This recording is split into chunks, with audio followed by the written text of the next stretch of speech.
Mennään takasuoralle ja on 7,5 metriä matkaa maaliin, kun 1 Ponseri jatkaa kärkipaikalla. Ponseri ulkopuolella on 8 Patrick, käden rinnalla 3. nyt jo 12 Teme. Sitten sisällä 7 Isoveli, ulkopuolella on 4 Mikker, 9 Fabian, 10 Dallas seuraavina. Kolmas puolikas mennään juoksussa 27,5 ja viimeinen 500 metriä käynnistyy. 1 Ponseri jatkaa kärkipaikalla. Ponserin ulkopuolella juoksee 8 Patrick, johtama takana ravaa 7 Isoveli, ulkopuolellaan 4 Mikker, sitten 12 Teme, joka jatkaa 3. Temen perässä on 10 Dallas, sisällä seuraavana 9 Fabian, ulkopuolella on 11 Ville Vikkelä, sitten Tuulenpuuska, Peto, tähtiajatus seuraavina. Kartaa loppusuoralle ja on 2,5 metriä maaliin. 1 Ponseri, 8 Patriksen rinnalla ja käden rinnalla 3. hyökkää 4 Mikker.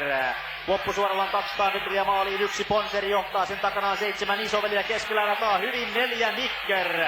100 maaliin, 1 Ponseri, sen ulkopuolelle pyrkii Mikker voittokamppailuun. 1 Ponseri, 4 Mikker, 1 Ponseri, 4 Mikker maalissa tasaista.